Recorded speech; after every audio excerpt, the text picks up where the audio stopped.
याच मुद्द्यावर मला आपल्याला विचारायचं आहे, मग आपल्या जे कोणी अगदी म्हणजे ज्यांना सुजाण म्हणतो, जे कोणी जाणकार पालक म्हणतो, का हो यांचा अट्टहास अगदी असतो आपली मुलं कुठल्या तरी अगदी कॉन्व्हेंट स्कूलमध्ये किंवा इंग्लिशच शिकली पाहिजे किंवा काय, हा अट्टहास कशासाठी? मी तुम्हाला एक स्पष्टपणे सांगतो, शिक्षण क्षेत्रातील लहानसा कार्यकर्ता म्हणून मी आता बोलीन. खरं तर मी शिक्षक मानत नाही, I am paid social worker. Being a teacher I am paid social worker. क्या बात आहे. तर ही अंधश्रद्धा आहे.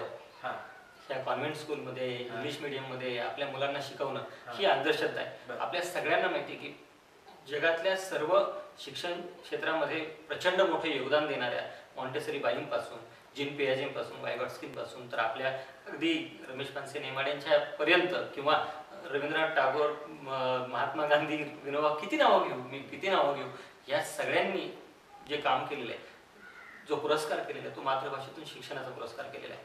मला असं वाटतं की आईच्या भाषेत शिकवलं पाहिजे. मातृभाषा हिचं सुद्धा अर्थ लावताना गफलत होते. मागाच्या भाषेत शिकवलं. प्रत्येकाची आई वेगळी आहे, तिची एक भाषा आहे. खरं तर शिक्षण तिच्या. पण मला एक सांगा की प्रॅक्टिकली हे कसं पॉसिबल होईल? याचं कारण की जेव्हा म्हणजे जेव्हा महाराष्ट्रव्यापी आपण समजा जर समान धागा गुंफायला जातो, अगदी अगदी त्यावेळी कसं करायचं? अगदी मी एक काम केलेला माझा अनुभव खरं तर आपल्या सगळ्यांशी शेअर करायला मला निश्चित आवडेल.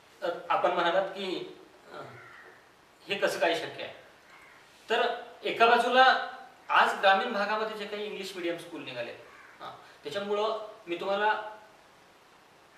असं सांगू शकेल किंवा मला सांगू द्यात की 10-15 वर्षांनी या मुलांचं धडना म्हणजे मराठीतून मुळं उपसलेली असतील आणि इंग्रजीमध्ये रुजणार नाही.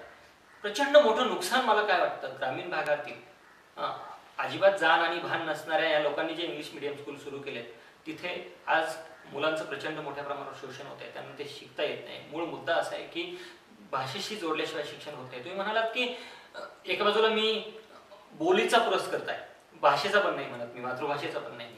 त्या बोलीचा पुरस्कर्ता मी याच्यासाठी आहे की पाउलो फ्रेरे नावाचा एक मोठा माणूस ब्राझीलमध्ये जो प्रयोग त्यांनी खूप मोठ्या प्रमाणावर केले, तो असा म्हणतो की मुलांचं we must use students cultural capital in education process.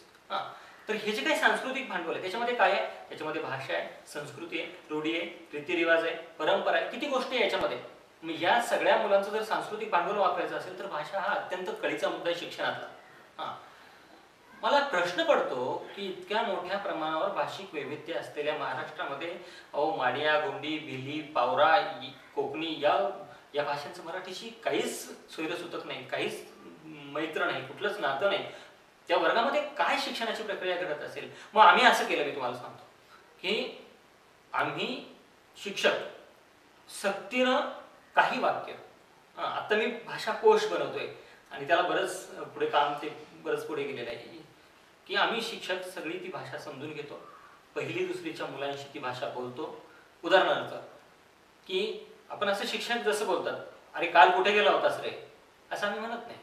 जर एखादा आदिवासीचा मुलगा असेल, ठाकर समाजातला मुलगा असेल, त्याच्याशिवाय सांग कुखर गेला था, त्याला असं वाटतं हा आपल्या नात्याचा माणूस आहे, हा आपला गोत्यातला माणूस आहे, गोत्रातला माणूस आहे आणि हा आपल्या रक्ताचा माणूस आहे.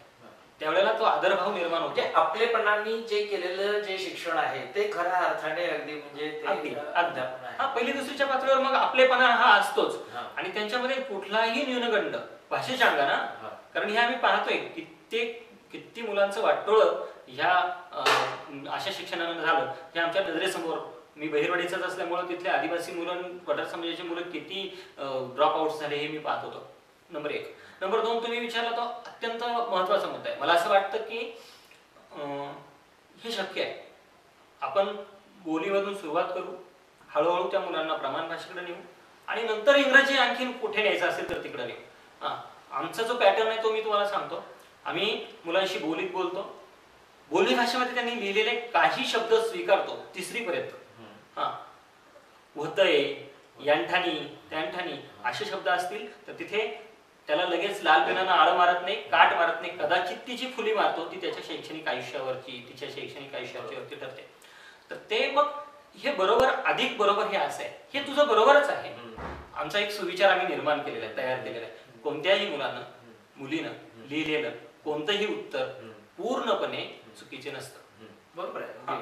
मग चुकू द्या, शिकू द्या. ही अर्थ हा काय आज आपल्या आपल्या सगळ्या जगभरातल्या मुलांची आर्त हाक अशी एक त्यांनी चुकाच केल्या नाही तर ते शिकणार कशी. तर मग तसं करतो. पुढे 3री पासून पुढे मात्र त्यांना प्रमाण भाषेकडे आणतो.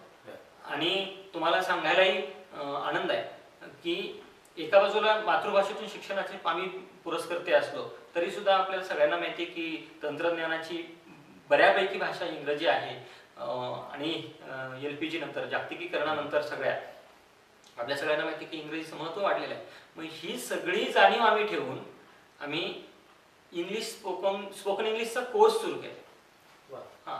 आणि 1ली ते 7वीची सगळी मुलं तुम्हाला ज्यावेळेला 7वीतून मुलं बाहेर पडतील त्यावेळेला ती उत्तम इंग्रजीतून बोलताना दिसते. एका बाजूला मातृभाषेतून शिक्षण आणि दुसऱ्या बाजूनं फंक्शनल इंग्लिश किंवा स्पोकन इंग्लिशच्या बाजूने सुद्धा ती कमी राहिली पाहिजे. असं सुरेख मिळाव झालेला आहे.